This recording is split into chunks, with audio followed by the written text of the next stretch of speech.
자, 계속해서 여러분 367조 실직 거래가 양도차익 계산 좀 구체적인 내용 살펴보도록 하겠습니다. 그래서 다음 페이지 보시면은 368쪽부터 보시면 되겠습니다. 지금 우리 뭐 계산하는 거죠, 여러분? 양도차익이야. 근데 양도차익은 대원칙이 뭐다고요? 뭘로 계산하라? 실직 거래가액으로 계산하라. 그러면 실질 거래가로 양도차익을 계산한다는 사람 반드시 뭐가 있어야 된다?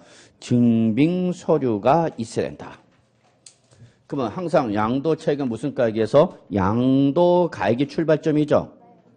근데 그걸 뭘로 하라고요? 실가. 그러면 실질 양도가액이야. 여기서 뭘 빼라? 실제 발생한 필요 경비를 빼라. 그래서 나온 금액이 바로 뭐다? 실질 거래가에 의한 양도차익이다. 그 얘기입니다. 그러면 실질 양도가는 뭐를 말하냐? 내가 부동산 등을 양도하고 받은 대가. 무슨 금액이죠? 총수익 금액이랍니다. 내가 부동산을 팔고 받은 대가. 여기서 중요한 건 이제 시험에는 요게 나오는 거야. 그러면 이때 요 실질 양도가에서 빼는 실질 필요 경비 이 범위를 물어보는 거다. 여러분한테 실제 필요 경비에 해당하느냐, 해당하지 않느냐, 그거 물어본다고요. 그러면 이때 실제 필요 경비는 발생 시점에 따라서 취득 단계에서 발생한 걸 우리 뭐라고 표현하고요? 실질 취득가액. 그리고 이렇게 취득가액을 실가로 할 때는, 실질 거래가로 할 때는 반드시 뭐를 더 추가로 공제받을 수 있다? 자본적 지출액과 양도비를 자본적 지출액과 양도비를 추가로 공제받을 수 있다. 그 얘기입니다. 이거 다 왜? 매매 거래 단계에서 발생한 비용이니까. 그래서 다시 한번 강조합니다만 자본적 지출액과 양도비는 취득가액을 뭐로 할 때만? 실가로 할 때만. 그런데 여러분 요거는 이름이 다 써져 있네요. 실질 취득가액은 글자 그대로 당해의 부동산을 뭐하는 단계에서 취득하는 단계에서 발생한 실제 비용을 말하는 거고, 그죠? 양도비는 글자 그대로 부동산을 뭐하는 단계에서 양도하는 단계에서 발생한 비용이야. 그러면 여러분 취득, 그 다음에 보유, 그 다음에 뭐가 되는 거죠? 양도 단계죠. 그래서 자본적 지출액은 어느 단계에서 발생한 비용을 말하겠구나. 보유 단계에서 발생한 비용을 말하는 거겠구나 라는 걸 여러분이 충분히 알 수 있을 거죠. 근데 작년에도 나왔어 이게. 특히 요거 물어보는 문제가 작년에 나왔어. 그럼 올해 또 나온다면 올해는 이쪽을 여러분이 잘 보셔야 되는 거죠. 이 부분은 이미 작년에 노출됐다고. 노출된 걸 그대로 물어보기는 그렇단 말이에요. 출전이에요. 그러면 출전은 만약에 올해 또 실질 필요 경비를 물어본다면 어디서 중점적으로 물어볼 것이다. 실질 취득 가액에서 중점적으로 물어볼 것이다 라는 걸 예측하고 계셔야 된다. 그 얘기입니다. 그럼 지금부터는 실질 취득 가액 요거 한번 살펴보자. 그 얘기입니다. 그 다음에 요거 가보자. 그 얘기야. 그게 책에 나와 있다 이거야. 예. 그럼 책을 보시면 실질 취득 가액은 뭐를 말하냐? 거기 써져 있네요. 밑줄 취득에 든 실질 거래가를 말한다. 368쪽을 보고 있어야 됩니다. 맨 위. 그래서 실질 취득가액은 취득에 든 실질 거래가. 그러니까 취득할 때 들어간 모든 실질 거래가를 말한다는 얘기죠. 그래서 양가로 1, 2, 3, 4, 5를 다 뭐한 금액 여러분? 더한 금액. 다음의 금액을 더한 금액으로 한다 할 때 이 다음의 금액은 뭐를 말한다? 양가로 1, 2, 3, 4, 5. 요걸 뭐한 금액? 더한 금액인데. 자, 양가로 1번. 이게 가장 기본이죠. 자, 1번. 자산의 취득 가액은 다음의 금액, 이때 다음의 금액이 바로 동그라미 1, 2, 3을 말하는 거고 이 다음의 금액은 취득 원가에 상당하는 가격을 말하는데 다만, 자, 여기 밑줄. 일단 무슨 말인지 모르더라도 일단 밑줄 칩시다. 현재 가치 할인차익은 밑줄 하나. 그 다음에 부가가치세법상 폐 없이 잔존 제외의 규정에 따라 여기다가 올해 이번 개정대표가 들어갔어요. 수정해달라고 확인해 두시고요. 그래서 면세 전용이라는 부가가치세가 추가로 개정이 됐다고. 그건 어딜 봐야 된다고? 수정표. 나중에 집에 가서 봐. 지금 보는 거 아니야? 지금 하나도 제대로 못 보고 있는데 이것저것 보면 돌아버려. 그래서 현재 가치 할인 차익과 결론 부가가치세로서 납부하거나 납부할 금액은 포함 제외 동그라미 포함 여길 잘 봐야 되는가 주어는 안 받고 출제윤이 주어는 안 바꿀 거야 현재 가치 할인 차익은 그다음에 폐 없이 잔존자의 규정에 따라서 납부하거나 납부할 부가치세 이거는 그대로 주어진다고. 다만 이거를 포함하냐 제외하냐 여기서 장난칠 거다고. 그러면 이때에 현재 가치 할인 차감과 부가치세는 포함하라 제외하라 포함. 그런데 다시 밑줄 부당행위 계산에 따른 시가초과액은 뭐라고 되세요 여러분 여기는.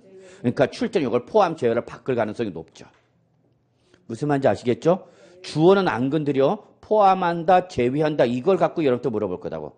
근데 부당행위 계산에 따른 시가초과액이 뭔지 모르겠다 하더라도 자 일단 부당 동그라미 부당이란 말이 들어갔으니까 좋은 놈이야 나쁜 놈이야 나쁜 놈. 나쁜 놈은 필요금으로 인정해줘 안 해줘? 안 해주는 거죠 뭐.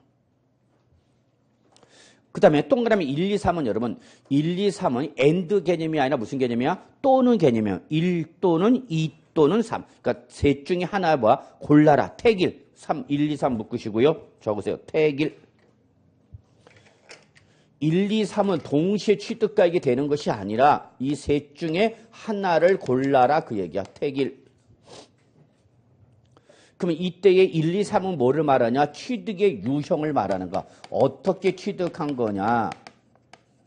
그래서 1번 가장 일반적인 거죠. 타인으로부터 뭐 했다 여러분? 매입했다. 돈 주고 샀다 그 얘기야. 가장 일반적인 거죠. 그럼 무슨 원가 여러분? 매입 원가. 여기에다가 그 다음에 2번 보세요.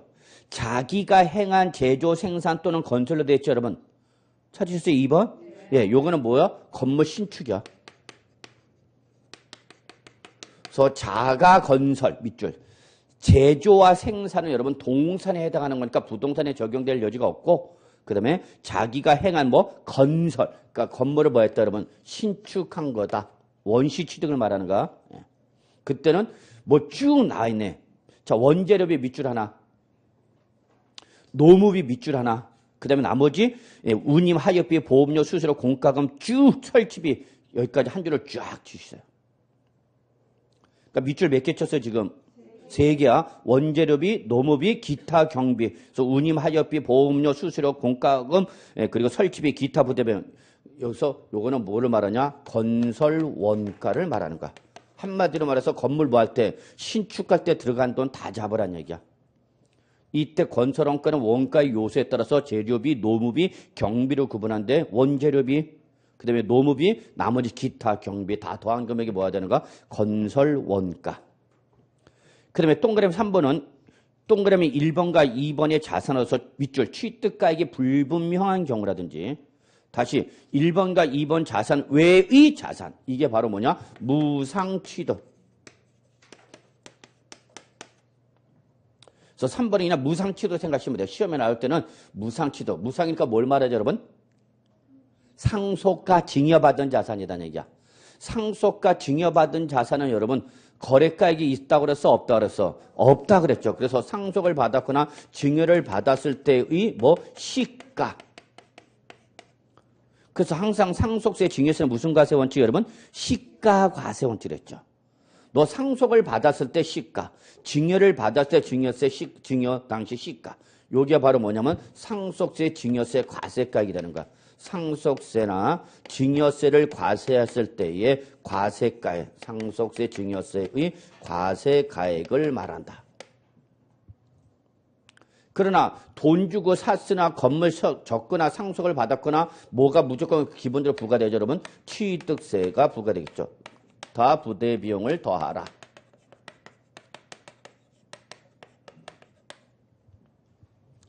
그럼 내가 공인중개사한테 중개를 받아서 부동산 취득했다. 그럼 여러분 공인중개사 대가 나가야 되겠죠?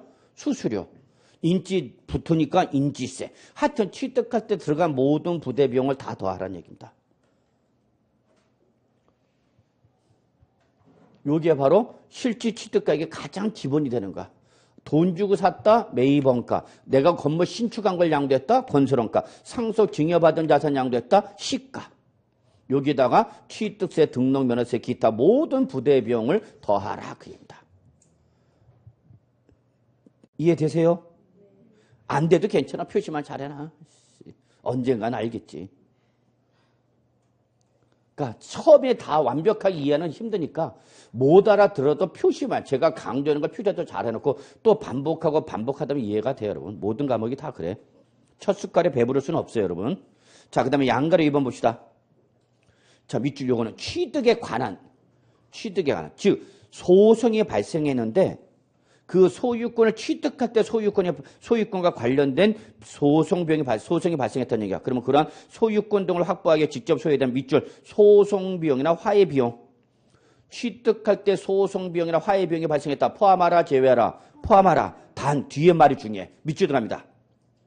그 지출한 연도의 각소득 금액 계산에서 필요 경비에 산입된 건 동그라미 뭐라고 했어? 제외. 그리고 옆에도 적어놨어요. 이게 바로 뭐냐? 이중공제 방지.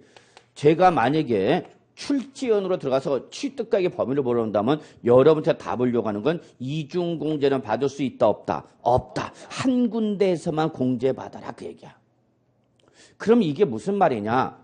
자, 소득세는 무슨 세? 기간세. 그래서 매년 1월 1일부터 언제까지? 12월 31일 몇 년을? 1년을 1과세 기간으로 한다 그랬죠?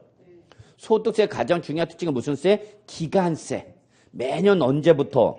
1월 1일부터 12월 31일 1년간 발생한 소득에 대한 다음 년도 5월달까지 소득세를 신고 납부하는 거죠. 그런데 저는 1월 1일부터 9월 말까지 임대하던 부동산을 뭐 했다 여러분? 양도하였다 가정합시다. 내가 올해 뭐 하고 있던 부동산을? 임대 주던 부동산을 팔았다고. 그러면 요때 임대소득에 대해서는 뭐가 부과되고 여러분? 종합소득이 부과되죠. 종합소득세. 그리고 양도인에 대해서 뭐가 부과되죠 여러분? 양도소득세. 그러니까 이렇게 당해년도에 임대하던 부동산을 양도했을 때는 두 가지가 다 부과되는 거야. 뭐야? 임대사업소득에 대한 종합소득세. 그 다음에 뭐? 양도에 따른 양도세. 두 가지가 다 발생한다고. 이해하셨어요? 여기까지? 자, 그러면 종합소득세 계산할 때나 양도소득세 계산할 때 항상 여러분 우리 세법에서 말하는 소득은 일정 기간 동안 발생한 무슨 금액에서 총수익 금액에서 뭘 뺀 거다 해서 필요 경비를 뺀 것을 과세 대상 소득으로 한다고 그랬죠? 그러면 종합소득세나 양도소득세 계산할 때 총수익 금액에서 뺄 수 있는 뭐는 필요 경비는 두 군데서 동시에 뺄 수 있고 없고 둘 중에 하나. 종합소득세에서 공제를 받으면 양도소득세는 필요경비로 공제받을 수가 없고 양도소득세 필요경비로 공제받으려면 종합소득세 계실 때 필요경비로 잡아서는 된다 안 된다? 안 된다. 둘 중에 한 군데에서만 잡아라 그럽니다. 양다리 걸치지 말란 얘기야. 저는 제 인생에 양다리란 건 없습니다. 왜? 다리가 짧아갖고 양다리를 걸칠 수가 없어. 그래서 제 인생에는 양다리란 없다. 결혼할 때도 제가 여자가 둘이 있었는데 두 사람을 다 가질 수가 없었죠. 그래서 순간에 실수를 해서 저희 집사람 지금 굴른 거죠. 그래서 저희는 항상 볼 때마다 그럽니다. 두 글자 뭐라고 그런다? 그런 건 까먹지도 않아요. 그래서 다시 한번 딱 이거 하나만 기억해. 필요 경비는 두 군데에서 다 받을 수 있는 것은 아니다. 여기서 받든지 여기서 받든지 그건 네가 선택하라. 단 한 군데에서만 받아라 그 얘기야. 그래서 무슨 공제는 안 된다? 이중 공제는 받을 수 없다 그 얘기입니다. 오케이? 예. 그러면 거기 보시면 다시 양가로 2번에 그 지출한 연도의 각소득 금액이 있죠 여러분. 찾으셨어요? 지금 양가로 이번에 후단 문구 보기서 그 지출한 연도 각소득 금액, 여기 각소득 금액 밑줄 쳐놓고 이걸 적어놔. 종합소득세 적어놔. 그럼 이해하기가 더 쉬워. 법률적 표현은 좀 무슨 말인지 공허하고 각소득 금액 계산할 때에 각소득 금액을 종합소득세로 적어놓으면 뭐 계산할 때? 종합소득세 계산할 때 필요경비에 산입한 거는 양도소득세 계산할 때 필요경비에 포함하라 제외하라 제외하라. 이걸 우리 뭐라 하는데 여러분? 이중공제 방지. 감히 말씀드립니다. 여러분 앞에서. 만약에 실제 필요경비 범위가 또 오래 나오면 아마 이중공제 방지 이걸 갖고 여러분한테 장난칠 겁니다. 자, 그 다음에 여러분 양가로 3번 잠깐 보죠. 당사자 약정에 따른 대금 지급 방법에 따라, 자, 여기 잘 봐. 써져 있어. 뭐라 써져 있냐면, 취득 원가에 이자를 어떻게 해요? 가산해서 더해서 거래가를 어떻게 했어? 확정했다라고 조건 제시가 됐잖아. 거래가액에다가 취득 원가 뭐를 더해서 이자를 더한 금액으로 거래가액으로 확정했다는 얘기야. 그럼 그때 이자 상당액은 포함하라, 제외하라? 포함하라, 포함. 여기서는 무조건 포함, 제외. 이거 갖고 장난칠 거야. 다만 당초 약정했다는 거래가액, 자 밑줄 지급기일 지연으로 인하여 추가로 발생하는 이자 상당액 적으세요. 이게 뭐예요, 여러분? 예, 연체료, 연체료. 연체료는 포함하라, 제외하라? 제외하라, 그 얘기야. 여러분, 우리 할부 구입하면은 당연히 할부 기간 동안에 뭐가 붙어요, 여러분? 할부 이자 붙잖아. 그래서 할부, 취득 원가에다 할부 구입하니까 당연히 할부 이자를 더한 금액으로 매매 계약서 썼다는 얘기야. 그럼 그때 이자는 포함하라, 제외하라? 포함하라는 얘기야. 근데 이 이자가 지급기일 제날짜 납부를 못함으로써 추가로 발생한 모일 때는 연체료는 포함하라, 제외하라? 제외하라, 그 얘기야, 여러분. 그러니까 결국 출제는 주어는 안 건드린다. 뭘 갖고 장난친다? 포함한다, 제외한다. 이거 갖고 건드릴 거다, 그 얘기야. 감 잡으셨어요? 자, 그 다음에 양가로 4번과 양가로 5번 묶으시고요. 적으세요. 이게 바로 이중공제 방지입니다. 제일 중요한 규정이야. 출전의 답으로 요구할 가능성이 가장 높은 규정이 양가로 4번과 양가로 5번이고 이거는 외울 필요 없이 무슨 공제는 안 된다? 이중공제는 받을 수 없다. 그 얘기야. 까불고 있어. 자, 그 다음에 이제 우리 369조 자본적 지출액 갑시다. 자, 자본적 지출액. 작년에 이미 시험에 나왔지만 기본적 개념 아셔야죠. 자본적 지출액은 무슨 단계에서 발생한 비용이에요, 여러분? 보유 단계에서 발생한 비용이야. 보유 단계에서 발생한 비용을 뭐라고 그런다? 우리는 수선비라고 그럽니다. 수선비. 보유 단계에서 발생한 비용을 뭐라고 한다고 여러분? 수선비.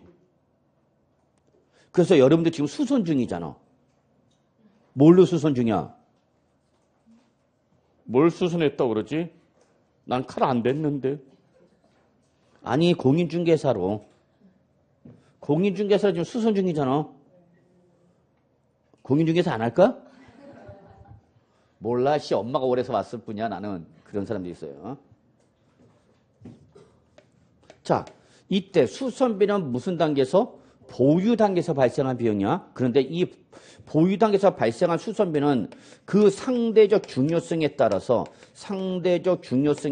이거를 두 가지로 구분해서 상대적 중요성인 걸 뭐라고 그런다, 여러분? 자본적 지출액이라고 그러고 상대적 중요성이 적은 거를 뭐라고 그러냐? 예.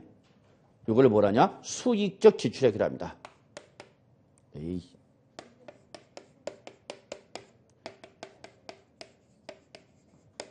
그래서 상대적 중요성이 뭐한 거? 큰 거를 자본적 지출액이라고 그러고 상대적 중요성이 뭐한 걸? 적은 걸 뭐라 표현한다? 수익적 지출액입니다. 그래서 수선비는 크게 이렇게 상대적 중요성에 따라서 자본적 지출액과 수익적 지출액으로 구분해.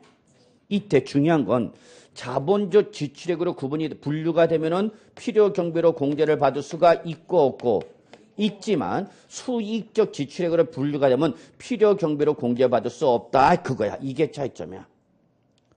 다시 한번 자본적 지출액이나 수익적 지출액이나 그 자체가 중요한 것이 아니라 자본적 지출액 분류가 되면은 양도가에서 뺄 수 있는 뭐가 되고 실제 필요 경비에 공제받을 수가 있는 거고 뭘로 분류가 되면 수익적 지출액으로 분류가 되면 필요 경비로 공제받을 수가 없다. 그 얘기야. 그래서 결론은 자본적 지출액이냐 수익적 지출액이냐는 것은 결론 어디에 영향을 미치는가? 필요 경비로 공제받을 수 있니 없니 여기에 영향을 미치는 거죠. 중요한 건 이거죠. 근데 실무 나가시면 이게 제일 어려워. 양도책 계산할 때 제일 어려운 게 얘가 제일 어려운데 얘가 왜 제일 어렵냐면 얘는 상대적으로 따져서 그래. 상대적. 어떤 절대적 기준 금액을 가지고 자본적 지출액이다, 수익적 지출액이다라고 분류를 하는 것이 아니라 그 양도 가액에서 차지하는 비중에 따라서. 그래서 상대적 중요성인 걸 뭐라고 그런다, 여러분? 자본적 지출액. 이렇게 연결되는가? 예. 그 다음에 적은 거를 수익적 지출액. 그러면 자본적 지출액이 중요하냐 수익적 지출액이 중요한 게 아니라 그 자체가 중요한 게 아니라 자본적 지출액으로 분류가 되면 실제 양도가에서 차감할 수가 있고 수익적 지출액으로 분류가 되면 필요금으로 공제받을 수가 없다. 그럼 여러분은 가능하면 얼로 잡아야 되는가? 자본적으로 잡아야죠. 자본적. 그래야 과세 대상에 대한 양도책이 줄어드니까. 그래서 실무 나가면 과세관청과 납세의무자 간에 가장 마찰이 발생하는 게 바로 여기입니다. 과세관청은 자꾸 얼로 유도하려고 그러고 수익적 지출액 요구하는 몰고 가는 거고 우리는 얼로 몰고 가? 자본주의죠. 근데 이게 어려운 이유는 뭐다? 상대주의죠. 자, 여러분 우리 고가주택 1세대 1주택 2년 이상 보유했다 하더라도 무슨 주택이면 고가주택이면 비과세 해준다 안 해준다? 안 해준다. 이때 고가주택은 얼마를 초과하는 걸 말했어? 9억 원을 초과한 주택. 그러니까 고가주택은 구분이 쉽게 돼? 안 돼? 되죠. 왜? 절대적 기준금액이 있으니까. 9억을 초과하면 고가주택이요. 9억 원까지는 무슨 주택이라고 그래? 일반주택. 그럼 일반주택은 비과세 받을 수 있지만 9억을 초과한 고가주택은 그 초과 부분은 비과세 받을 수 없다. 근데 얘는 그런 절대적 기준금액이 없고 그냥 뭐야? 상대적. 제 수업을 들으시면 알겠지만 제가 예를 이렇게 들죠. 자, 제가 있는데 제 입행 동기 중에 1m 92인 친구가 있었어요. 학교 기수도 하고 그렇던 친구인데 걔는 꼭 나랑 놀라고 그랬어. 키가 아주 짜증나 죽겠어. 저리 가. 그래도 꼭 나랑 붙어. 왜 네가 좋아? 뭐야. 아 피곤해 죽겠어 진짜. 꼭 나랑 놀라고 그래. 스키는. 그 어디 가도 술 먹고 뭐 해도 교육받을 때 자리하면 꼭 내 옆에 앉아. 아주 짜증나 죽겠어. 그래서 난 너랑 절대 같은 지점으로 발령 나면 안 된다고. 인사부 희망상에 얘랑 다른 데로 내주세요. 근데 나이트클럽을 같이 갔어. 또 역시나 내 옆에 붙어 있어 키가. 그럼 이 친구가 큰 키예요 작은 키예요? 큰 키죠. 저랑 비교하면. 근데 그 당시에 프로 농구 선수단이 왔어. 프로 농구 선수단. 요거 실명하면 안 되니까. 기아 농구단이 왔어. 한기범, 허재, 누구 키 큰 애죠. 그래서 한기범이가 붙었어. 이거. 제 친구 일도 이것도 실명했네 이것도. 얘 큰 키야 작은 키야? 얘보다 작잖아. 작은 키잖아 얘는.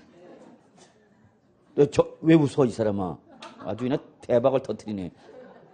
근데 저랑 비교하면 큰 키죠. 그럼 얘는 큰 키야 작은 키야? 이게 바로 수선비란 얘기야. 근데 이렇게 설명한다 참. 자본적 지출액과 수익적 지출의 개념이 어떤 절대적 금액을 가지고 예를 들어서 1m 85 이상은 큰 키다. 이렇게 딱 정해지면 우리가 아는데 이게 절대적 기준이 없고 상대적으로 따지라는 얘기야. 상대적으로.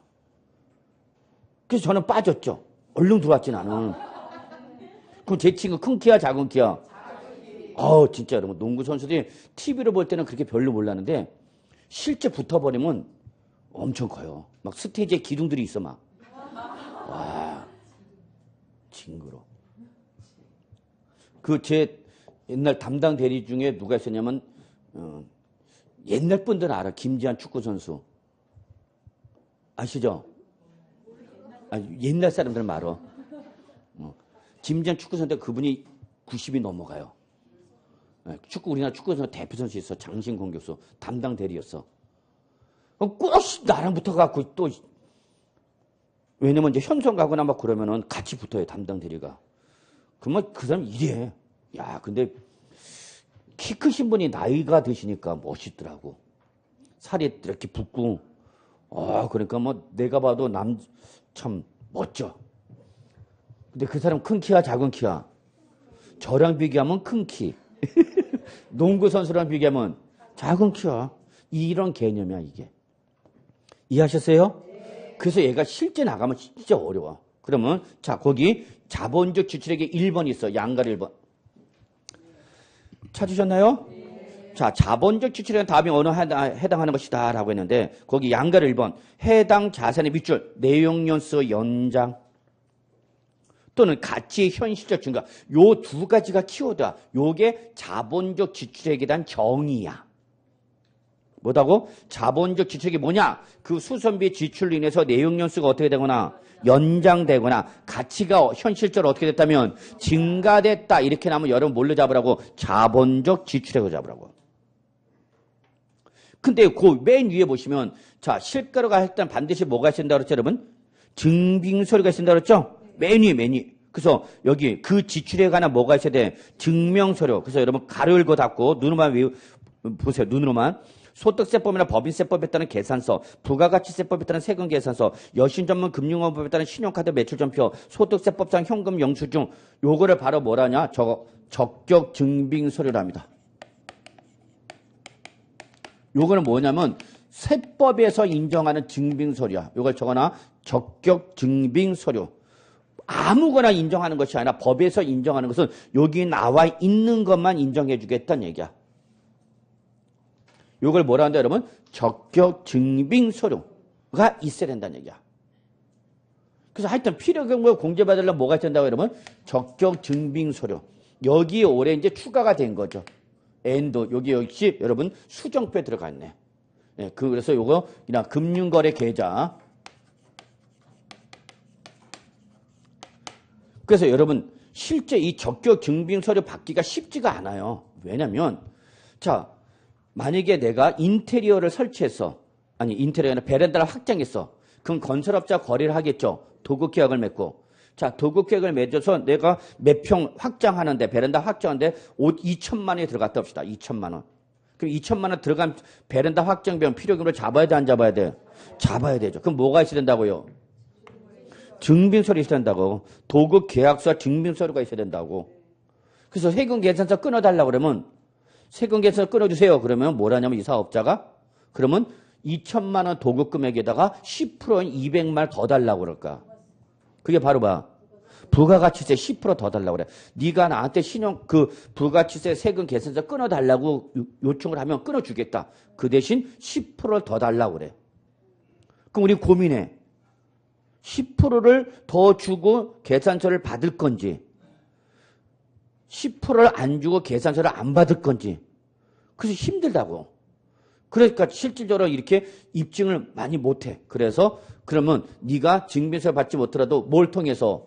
금융거래계좌를 통해서 입금시켰다. 그러면 여러분이 만약에 증빙서를 받기가 힘들면은 그러면 어떻게 하라고? 계좌이체시키라고. 계좌이체. 현금으로 주지 말고 뭘로? 계좌이체시키면 그거는 은행에다 줘야 하면 나와 안 나와? 나온단 말이야. 그래서 올해 이게 이제 인정되는 거야. 이건 옛날부터 인정됐던 거야. 그런데 이제 명문화 시킨 거야. 그래서 제가 이제 이렇게 강조하는 건 만약에 세금 계산서를 못 끊어준다. 10%더 달라고. 그러면 세금 계산서 끊어달라지 말고 뭘로 있거라? 계좌이체 시키라고. 계좌이체. 이해하셨어요? 응. 그 대신 뭐는 있어야 돼? 도급 계약서는 있어야 되겠죠? 도급 계약서 있어. 내 베란다 확장할 때 건설업자가 계약했잖아. 이 몇 평에 얼마 할 때에 얼마 총 지급할 때 계약서 작성한 거를 가지고 여기다가 계좌 이체시킨 거 하면 인정해 주겠다. 그 얘기 여러분. 자, 그렇게 보시면 되겠고요. 그래서 내용연수 연장 또는 가치 현실적 증가. 그럼 뭐가 떠올라야 된다 여러분? 자본적 지출.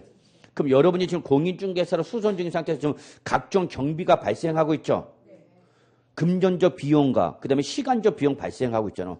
그럼 여러분은 공인중개사 시험에 합격하면 뭐가 되는 거고? 국가가 공인한 부동산 전문가가 되는 거죠. 그럼 여러분의 가치는 어떻게 돼? 증가되는 거죠. 이제 여러분이 아저씨는 여러분을 우러러 봐야 돼. 나 공인중개사야. 무릎 꿇어. 그럼 아저씨 예스 하고 무릎 꿇어야 돼. 그러면 여러분이 지금 들어가는 비용은 자본적 지출액이야, 수익적 지출액이야? 여러분 지금 들어간 비용은 자본적 지출액이야, 수익적 지출액이야? 가치가 증가되면 뭘로 가랬어? 그럼 수익적 지출액은 뭐냐? 적어놓으세요. 요거는 현상 유지 또는 원상 회복 요런 효과가 발생하는 수선비를 바로 뭐라냐? 수익적 지출액이라 합니다. 여러분 도배 새로 했어. 봄을 맞이해서. 그럼 그 도배 비용은 그 아파트 가액, 주택 가액, 부동산 가격에 상대적 차지는 비중이 커 작아? 작겠죠. 그러면 이런 걸 현상 유지 또는 원상 회복 정도죠. 그럼 여러분 지금 공인중개사 되기 위해서 여기 학원에 와서 금전적 비용이 발생하고 있어. 그럼 금전적 비용은 뭐가 되는가? 예, 요거는 이제 시험에 합격했을 때만 자본적 지출이에요. 시험에 떨어지면 그냥 현상 유지, 메모리 점검, 예. 이런 거죠, 뭐. 그래서 여러분 공부하다 보면 옛날 같지 않다고 그래요. 맨날. 교수님, 저 어제 열심히 외웠는데 오늘 까먹었어요. 옛날 같지가 않아요. 그래요. 그럼 저는 그래요, 속으로. 옛날에도 그랬을걸? 그래서, 자, 봐. 수익적 지출액. 이거는 이미 시험에 몇 번씩 나왔어. 제가 출전 들어가면 수익적 지출액이라고 얘기하면 그냥 수험생들 다 알아. 워낙 노출됐기 때문에 가요. 그러면 저는 수익적 지출액을 이렇게 표현할 거예요. 당해 자산의 현상 유지 또는 원상 회복과 관련된 수선비 이렇게 제시가 되면 여러분 이거 뭐 얘기하는 거구나. 수익적 지출액을 얘기하는 거냐. 따라서 필요없는 공제받을 수가 없다. 이렇게 연결시키실 수 있어야 됩니다. 이해하셨나요? 예. 자, 그 다음에 양가로 2번은 밑줄. 얘는 취득한 후 밑줄. 취득한 후야. 아까 취득 단계에서 발생하면 실제 취득가에 취득하니까 얘는 무슨 단계야? 보유 단계에서 쟁송, 소송이 발생했더니요. 그 소송병 잡으라는 얘기죠. 자, 그 다음에 양가로 3번, 4번, 5번. 양가로 3번. 3번 보죠. 양가로 3번. 공익사업이나 토지 등의 취득 및 보상량 하나 법률이나 그 밖의 법률에 따라서 토지 등의 자 밑줄 들어갑니다. 협의 매수 또는 수령 밑줄. 자발적이야 강제적이야? 강제적이야. 이게 특징이야. 그런데 이때 보상금을 받는데 내가 보상금이 마음에 안 들어갖고 더 달라시오, 더 두시오 해갖고 소송을 해서 밑줄. 보상금의 증액과 관련된 직접 소요된 소송비나 화해비용 당연히 필요금으로 잡아라 그 얘기입니다. 이때 그 화해비용 등의 금액은 맨 밑에 이 경우 그 밑에 뭐 밑줄 증액 보상금을 한도한다. 그 말 있죠? 그거 화살표 연결돼. 자, 소송비용 필요 경비를 인정해 주는데 무제한으로 인정해 주는 것은 아니고 뭐로 한도를 한다? 증액된 보상금을 한도로 해서 필요금으로 인정해 주겠다 그 얘기야. 물론 역시 뭐는 받을 수 없다. 이중 공제를 받을 수가 없다. 그게 또 나왔죠. 각소득 금액 계산에 있어서 필요 경비에 산입된 건 어떻게 해서 여러분 제외하라. 이거 뭐야? 이중 공제 방지죠. 뭐. 어쨌거나 여러분 자본적 지에서 제일 중요한 건 양가로 4번이야. 용도 변경할 때 용자, 계량할 때 계자, 이용편의할 때 이자. 그래서 이걸 앞글자 따서 뭐라고 하냐? 용계리 이렇게 하시면 돼요. 용도 변경할 때 용자, 계량할 때 계자, 이용편의할 때 이자. 어떻게 된다? 용계리 그러면 돼요. 용계리 그럼 뭐다고요? 자본적 지출액이야. 그 중에서 이용편의가 그렇게 시험에 잘 나와. 자본적 지출액이 나오면서 이용편의가 빠진 적은 단 한 번도 없어. 그래서 용도 변경, 계량, 이용편의가 어떻게 된다? 용계리. 용이 뭐야? 계는. 이는. 이용편의. 이용편의. 그래서 용가리가 아니라 용계리야. 혀가 짧으면 용가리가 돼. 그래서 제 군대 고참 중에 혀 짧으신 고참이 있어가지고 사람들을 돌아버리게 만들었는데. 맨날 저머치할 때 무릎 꿇어요 그래야 되는데 무릎 꿇어 그러니까 애들이 무릎 꿇으면서 이때끼리 웃고 있다 그래가지고 또 시작까지 하고 하여튼 그 고참이 입만 벌리면 그냥 애들이 쓰러졌어. 용가리야 용계리야 용계리야. 예. 자, 그 다음에 양가로 5번 양가로 6번 양가로 7번에 1번까지 3개 묶으시고요. 제 수업 들으신 분은 용계를 다 알아요. 양가로 5번, 양가로 6번, 양가로 7번에 1번까지. 자, 양가로 5번 밑줄 개발부담금, 6번 재건축부담금, 7번 수익자부담금 마지막이었죠. 자, 끝자가 뭘로 끝났네?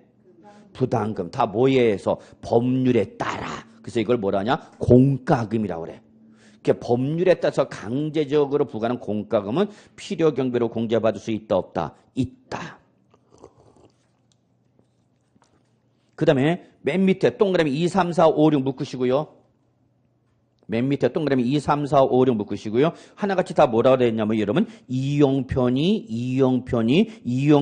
그 뒤에 건 외우지 마. 그냥 무슨 말이 나온 순간 용가리 이용편의가 나오면 나 다 자본적 지출 잡아. 자, 그 다음에 사방사업이 뭔지 아시죠? 네. 자, 이렇게 잡으시고요. 자, 양도비 갑시다. 자, 양도비도 이것도 아까 그 계정 대비표, 수정표에 들어가 있는 것처럼 똑같이 적격 증빙서류가 있어야 되는데, 자, 양가로 1번 보십시오. 자산을 양도하게 직접 지출한 비용 밑줄. 자, 그리고 이게 바로 양도비에 대한 정의야.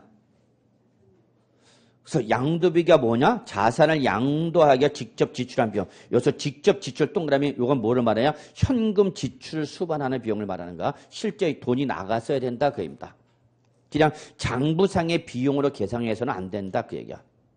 그런 게 바로 1번 양도소득 과세표준 신고서 작성비용 밑줄. 이게 바로 뭐냐? 세무사 대행수수료. 내가 양도소득을 직접 계산 못하면 누구한테 갈 수밖에 없어? 세무사한테 갈 수밖에 없죠. 그럼 세무사가 기량해줘? 돈 받고 해줘? 그러면 그거 양도소득세 계산 비용 그 양도비를 잡아라 그 얘기입니다. 세무사한테 돈 준 거. 또 매매계약서 작성 비용 다 잡아라고. 2번 공증비용, 인지대 소개비, 예.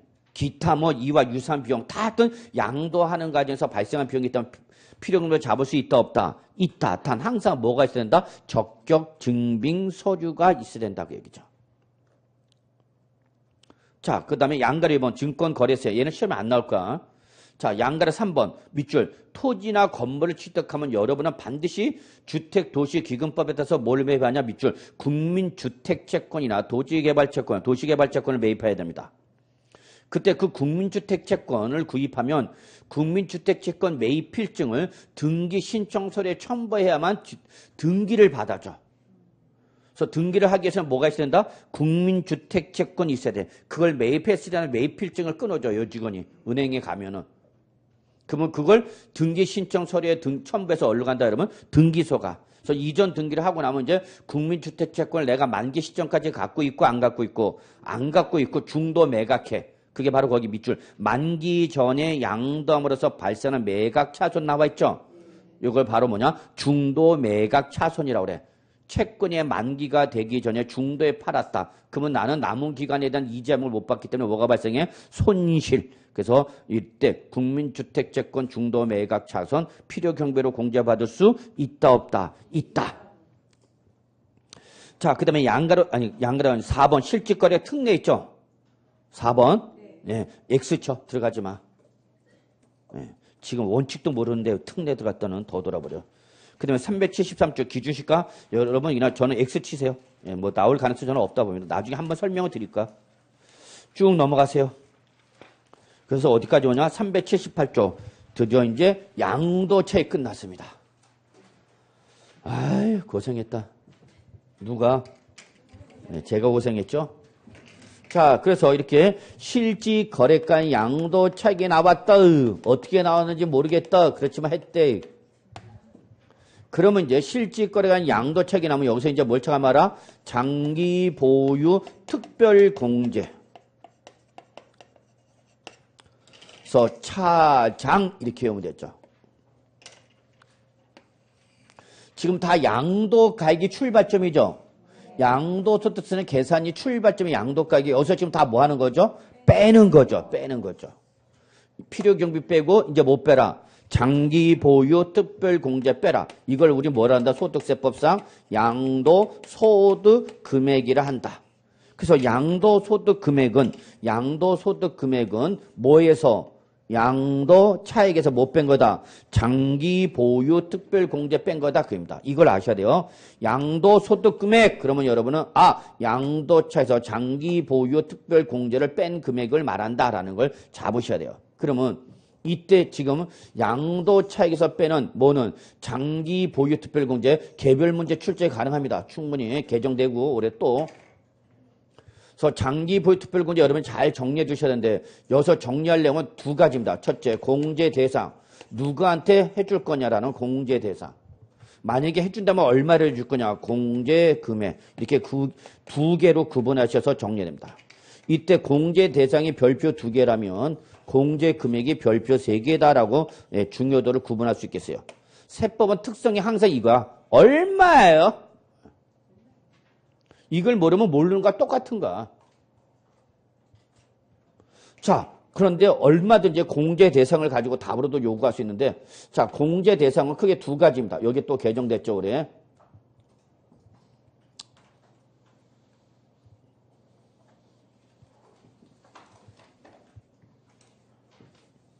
자, 공제 대상은 크게 두 가지로 구분할 수가 있어요. 근데 여러분 무조건 외우려고 하지 마시고요. 뭐라 써졌죠 여기? 장기 보유 특별 공제야. 그러니까 얘는 아무한테나 해주는 건 아니겠죠. 무슨 공제니까? 특별 공제 써져 있잖아 제목에. 그러니까 얘는 양도 물건이 뭐냐를 반드시 물어봐요. 너 뭘 양도했니? 그래서 토지나 건물이나 뭘 양도했을 때만, 부동산을 양도했을 때만 공제받을 수 있다는 게 첫 번째 조건입니다. 부동산에 한해서만 해준다. 토지 또는 건물 밑줄 치고 뭐에 한한다? 부동산에 한한다. 그러니까 부동산에 관한 권리나 기타 자산이나 주식이나 파생상품은 장기보유 특별 공제받을 수가 없습니다. 오로지 부동산을 양도했을 때만, 자본적 자산이 부동산을 양도했을 때만 특별하게 공제 주는 거야. 뭘 양도했을 때만? 부동산을 양도했을 때만. 근데 모든 부동산이냐? 아니, 앞에 뭐라고 써져 있어요, 여러분? 예, 요걸 봐야겠죠. 아, 부동산인데 장기 보유해야 되니까 최소 몇 년 이상? 3년 이상 보유했어야 된다. 지금 그 얘기입니다. 이게 두 가지 조건이야, 조건이. 그래서 조건은 몇 가지야? 두 가지를 모두 충족해야 되는 거죠. and 개념이야. 그래서 결론 3년 이상 보유한 부동산일 때 한해서만 해주겠다 그 얘기야. 그런데 이러한 조건을 충족했다 하더라도 안 해주는 경우가 있대. 공제 대상에서 제외해줘. 이 두 가지 조건 충족하면 해준다고 그러는데 했는데도 안 해주겠대. 그럼 좋은 놈들이야 나쁜 놈들이야? 나쁜 놈들이겠죠. 그중에 첫 번째가 바로 뭐야? 미등기 양도죠. 양도소득세 제일 나쁜 애가 누구예요? 미등기 양도예요, 여러분. 미등기 양도. 양도소득세 제일 나쁜 놈입니다. 미등기 양도.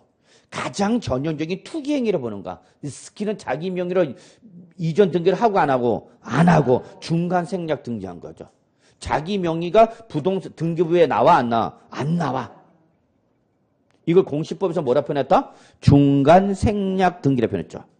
그럼 이건 전형적인 무슨 행위로 봐서? 투기 행위로 봐서 너 안 해주겠다 그 얘기야. 자, 올해 개정되는 게 이거죠. 자, 올해 2018년도부터 이제 어디 있으면 조정 대상 지역에 소재하는 주택이죠. 그래서 지금 계속 뉴스 나오네요, 이거. 요 조정 대상 지역은 여러분이 어디서 배우신다고 그랬어요, 여러분? 주택법 규정이야, 이거 주택법. 그래서 조정 대상 지역은 주택법에 따라서 국토교통부 장관이 주택 가격이 급등하였거나 급등할 우려가 있다고 인정돼서 지정하여 고시하는 지역을 조정 대상 지역이라 합니다. 어디서 한다고요? 주택법에서 배워. 그래서 조정 대상 지역인데 우리 서울특별시 전역 조정 대상 지역이랬죠?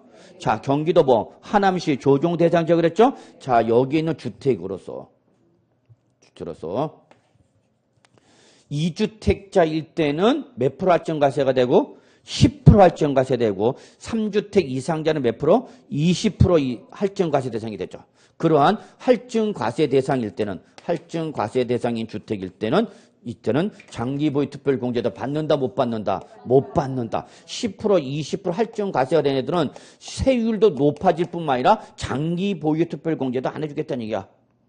그러니까 이런 불이익을 받기 싫으면 어떡하라? 2018년 3월 31일까지 팔아라.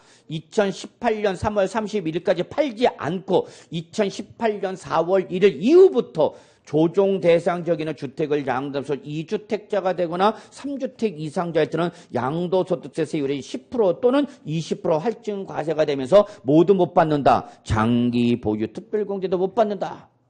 그럼 양도세 부담이 엄청 늘어나는 거야. 이거 받기 싫으면, 이런 불이익을 받기 싫으면 어떡하라? 빨리 팔아라. 언제까지? 2018년 3월 말까지 팔아라. 안 팔면 그 다음부터는 양도세 중과 가면서 중과 할증 과세되면서 모두 안 해주겠다. 장기 보유 특별 공제 못 받는다는 얘기야. 그럼 양도 차익 다 과세가 되는 거야. 250만 원 빼고 기본 공제 빼고. 요게 올해 다 신설된 거죠. 아, 올해 시험 문제 어떻게 나올지 참 기대에 만땅입니다. 저는. 여러분 입장에서는 돌아버리는 거고. 몇 문제 맞추겠다고? 16개 맞추겠다고 내가 이 짓을 해야 되냐라는 생각도 들 거야. 근데 해야 돼. 자, 두 번째. 조합원 입주권을 양도해도 장기보유 특별 공제받을 수 있습니다. 자, 여러분 우리 조합원 입주권 제가 뭐로 보라고 그랬죠? 주택으로 취급하라고 그랬어요. 주택. 얘가 양도할 당시는 뭐지만 입주권이지만 결국 뭘 양도한과 똑같다는 얘기야. 주택을 양도한과 똑같다는 얘기야. 그래서 주택이니까 부동산이고 부동산이니까 장기 보유 특별 공제해 주겠다 그 얘기죠. 저는 솔직히 올해 당장 이거 갖고 여러분한테 물어보기는 힘들어. 조정 대상 지역에서는 주택일 때 10% 20% 할증 과세에다가 장기보유 특별 공제 이걸 직접 답으로 물어보기는 여러분이 조금 부담이 너무 크지 않을까. 그러면 요거 말고 대신 답으로 물어볼 수 있는 게 바로 뭐다? 조합원, 입주권. 뭘 양도했다? 재개발, 재건축, 딱지 양도했단 얘기야. 그래서 고민이에요. 저 둔촌동 걸 딱지를 돈 주고 살까 말까 분양 신청할까 좀 고민이 돼. 혹시 여러분 중에 나중에 신문 나가셔갖고 딱지 싸게 나왔거나 뭐 분양권 주려면 꼭 좀 개인적으로는 좀 마음에 들고 있어요. 집사람한테 바짝 긴장해봐라 그랬는데 그래서 그냥 집사람 명의로도 한번 해보고 제 명의로도 한번 해보고 딸 명의로 다 신청해봐야죠. 뭐.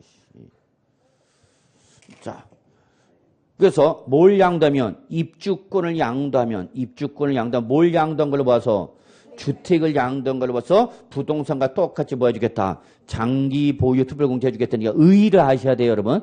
세법은 의미를 알아야 돼. 그냥 법규정 몇 개 외워놓고 나는 안다. 그런 분들이 제일 위험해. 저는 그런 사람을 선무당이라고 그러는데 세상에서 가장 무서운 게 선무당이야. 이 사람 막 잡어. 자, 근데 이건 출전이 충분히 장난치기가 좋아요. 조합원으로서 취득한 경우와 조합원으로부터 취득한 걸 구분하셔야 돼요.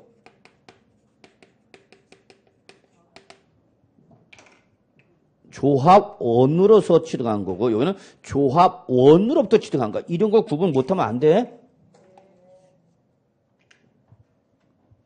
그러면 조합원으로서 취득한 조합원 입주권은 누굴 말하는 거고? 당초 조합원, 원조합원을 말하는 거고 조합원으로부터 취득한 조합원 입주권을 양도하면은 이걸 뭐라고 하는 건가 여러분? 승계조합원이라는 거죠. 다음에 할 때는 여러분이 한번 이제 도시및 주거환경정비법에 따라서 재건축, 재개발사 배우셨죠? 예, 그걸 좀 여러분이 사업 진행 절차를 좀 이해하셔야 돼. 큰 거. 그 사업 진행 절차에 따라서 우리 세금 문제가 발생하는데 그 세금 문제를 사업 진행 절차에 따라서 발생한 세금 문제를 제가 한번 잡아드릴까? 어디서 듣지 못하는 강의야. 까불고 있어. 그걸 할 때 여러분이 이런 걸 다 구분할 줄 알아야 돼. 원조합원, 승계조합원. 그래서 원조합원일 때, 승계조합원일 때 우리 세법은 하늘과 땅 차이입니다. 그러면 여기서는 조합원으로서 취득한 것은 누굴 말하는 거고 원조합원이 양도한 조합원 입주권을 말하는 거고 조합원으로부터 취득한 조합원 입주권 양도 때는 누굴 말하는 거고 승계조합원이고 승계조합원이 양도 때는 장기보유 특별공제 안 해줍니다. 누가 양도할 때마냐?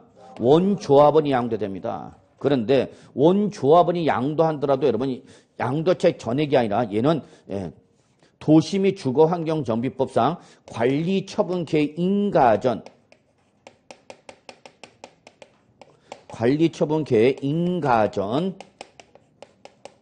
양도 차익으로 한정해서만 장기 보유 특별 공제를 해준다라는 게 특징이야.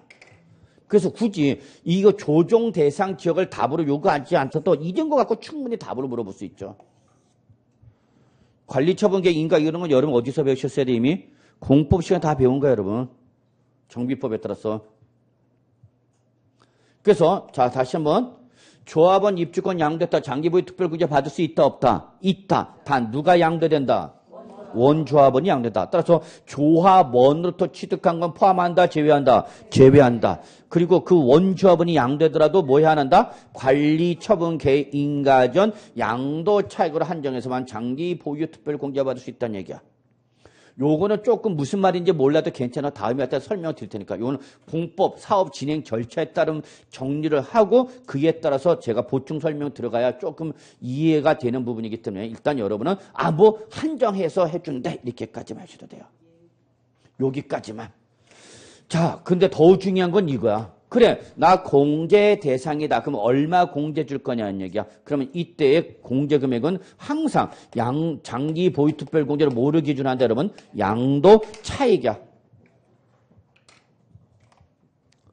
자, 보시와요. 지금 우리 뭐 하고 있는 거죠? 장기 보유 특별 공제하고 있죠? 그럼 뭐 장기 보유 특별 공제하기 전에 위에 나온 게 뭐야? 양도 차익이죠. 그래서 항상 장기 보유 특별 공제를 뭐를 기준으로 한다? 양도 차익을 기준해서 공제해 주는 거야. 다시 한번 특별 공제라는데 위에 계산된 게 뭐다고 여러분? 양도 차익이야. 요 놈을 가지고 얼마 해줄 거냐 그 얘기야. 그래서 항상 장기 보유 특별 공제를 뭐를 기준하라? 양도 차익을 기준하라는 얘기야. 요걸 출전이 말장난 칠 때 어떻게 바꿨냐? 양도 가액 이렇게 말을 바꿔. 맞아 틀려? 아니야, 양도가액이 아니야. 양도가액은 이거잖아. 또는 이걸 출전에 살짝 뭐로 바꿨냐? 취득가액 이렇게 말을 바꿨어. 이거 다 기출문제 여러분. 양도가액도 아니요, 취득가액도 아니요. 양도가 취득가액 빼면 무슨 금액? 양도차익이죠. 여기다가 보유기간별 공제율을 곱하라는 얘기야. 보유기간별 공제율. 그래서 결론은 장기 보유특별 공제 금액은 계산 요소가 몇 가지예요? 두 가지죠. 양도차익 곱하기 공제율. 이 공제율은 보유 기간에 따라서 공제율이 달라진다 그 얘기야. 그럼 이때 공제는 어떻게 결정하느냐? 요거는 양도 물건에 따라 달라진대. 대원칙. 무조건 원칙은 보유 연수 곱하기 월은 생략하는 거야. 연수만 따져. 3년 7개월이다. 그러면 3년. 5년 8개월이다. 5년. 7년 1개월이다. 7년. 연수 곱하기 1년당 몇 프로냐? 3%. 요거는 수단과 방법을 가지지 말고 공제를 외우셔야 돼. 1년당 몇 프로다? 3%다 그 얘기야. 그 내용이 바로 여러분 교재 어디 보냐면은 380쪽 테이블 박스 나와 있죠. 이걸 외워야 돼. 근데 이걸 어떻게 외우냐고. 이 나온 근거표를 제가 설명을 드린 거야. 근거를 알라고. 이 표가 나온 근거를 알라고. 그러면 되는 거야. 그럼 얘는 보유 연수 곱하기 1년당 몇 프로다 여러분? 3%. 우리 책에는 여기 기타로 돼 있어. 이게 대원칙이야. 그러면 1년당 몇 프로 곱하라는 얘기야? 3% 곱하라는 얘기야. 그럼 무제한으로 가느냐? 아니, 무제한은 아니고 30%를 맥시멈으로 하는 얘기야.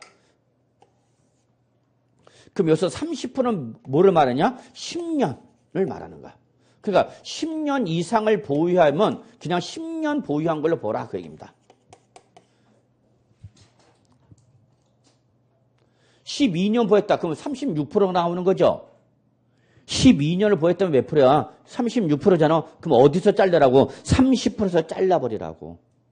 그러니까 최대 몇 프로까지만 해주겠다고? 30%까지만 해주겠다는 얘기야. 30%까지. 그래서 우리 거기 보시면 기타 맨 마지막 10년 이상이 몇 프로 나와 있어? 30 나와 있죠? 여기 30% 맥시멈이야. 그러면 3년 8개월 했다. 그럼 몇 년 보유하라는 얘기라면 3년 곱하기 몇 프로라는 얘기야? 3%. 그럼 몇 프로가 나와? 3, 3은 9. 그러면 한 자리 숫자죠. 그래서 최저 두 자리 숫자 얼마야? 10%. 그래서 10% 최저 보장. 최저 10% 보장, 최대 30%까지만이란 얘기야. 요 의미 잘 알아두셔야 돼요. 세법은 의미가 중요해. 저는 엄청 의미를 강조하는 사람이에요. 그러니까 최소 몇 년 이상 보였다면 3년 이상부터 최저 몇 프로? 10%. 3, 3은 9%밖에 안 나오는데 최저 두 자리 숫자 10% 보장해 주겠다는 얘기야. 자, 5년 보였다. 5년 8개월. 그럼 몇 프로 나올까? 공제율. 3, 5, 15, 15% 그냥 곱하기야. 곱하기. 뭘 어렵다고 그래. 난 도대체 어렵다는 사람이 어려워. 7년 9개월이면 7년 9개월이면 몇 프로 나올까? 공제율이 21%. 그냥 3% 곱하라니까 뭐 어려워. 3, 3은 9, 4, 5, 3, 7이 잘하네. 그거야 그거. 뭐 아무것도 아니야. 내용을 알면 아무것도 아닌데 그냥 쓰고 바쁘고 그냥 너는 지져라 시켜 나는 쓰고 있는데 왜 말 시키냐 그러면서 그냥 그 집에 가서 무슨 소리인지 몰라 이게 왜 썼지. 그래서 쉬는 시간에 저 질문할 게 있는데요. 예, 이게 무슨 자예요? 조용히 묻어버릴 수밖에 없죠. 그런데 예외적으로 1세대 1주택자들. 1세대 1주택자가 양도한 거대. 그러면 1세대 1주택 몇 년 보였네? 3년 이상 보였다. 그럼 원칙 무슨 요건 충족했어? 비과세. 그럼 비과세면 장기보유 특별 공제 왜 하냐? 비과세 자체라는데. 아니죠. 1세대 1주택 2년 이상 보낸 비과세 요건 충족했더라도 비과세를 받을 수 없는 경우가 있습니다. 첫째, 뭐 안 해준다 그랬어? 미등기 양도. 둘째, 무슨 신고? 허위 신고. 셋째, 고가주택. 넷째, 주택을 양도할 당시에 뭐를 갖고 있어갖고 조합원 입주 갖고 있어갖고 2주택자로 돼서 비과세를 받지 못했을 때 이러한 1세대 1주택자들 남들 뭘 받을 때? 비과세 받을 때 얘는 비과세 받았어 못 받았어? 못 받았다 그 얘기야. 그럼 불쌍한 놈 너는 따로 해줄게. 따로 나와. 그래서 너는 보유 연수 곱하기 남들 비과세 받을 때는 세금을 내야 되니까 안타까운 마음을 금할 수가 없어서 너는 남들보다 더 해줄게. 몇 프로? 8%. 보유 연수 곱하기 8%라는 거야. 그래서 결론, 장기 보유 특별공제에서 제일 중요한 건 이거야. 이걸 모르면 게임은 끝난 거야. 아무것도 안 되는 거야. 그래서 장기 보유 특별공제를 몇 프로? 3%, 8% 모르면 게임 끝난 거야. 장기 보유 특별공제 계산할 수가 없죠. 그래서 장기 보유 특별공제 어떻게 한다? 38 광땡! 그러면 되죠. 땡 중에 으뜸 뭐야? 38. 까불고 있어. 공제를 어떻게 하라고요? 38. 원칙은 몇 프로고? 3%고 누구일 때 1세대 1주택자라는 말이 나오면은 이때는 3%가 아니라 몇 프로다? 8%다 그 얘기야. 그럼 얘는 무제한으로 가냐? 아니 몇 년? 10년. 그 몇 프로야 10년은? 80%. 그래서 거기 나와 있죠. 최대 몇 프로 나와 있어? 80% 1세대 1주택일 때.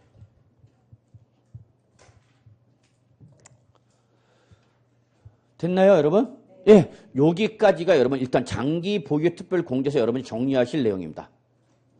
그래서 이거 깔끔하게 장기 보유 특별 공제, 공제 대상, 양가리 입은 공제 금액 딱 구분해서 정리해 두시면 뭐 3분의 2는 다 맞출 수 있습니다. 아직 다 끝난 건 아닌데 이게 가장 기본적인 내용이다라고 말씀드릴 수가 있고요. 자, 여기까지 하고 조금 쉬었다가 기본공제 세율 이렇게 좀 넘어가도록 하겠습니다. 10분 쉬겠습니다.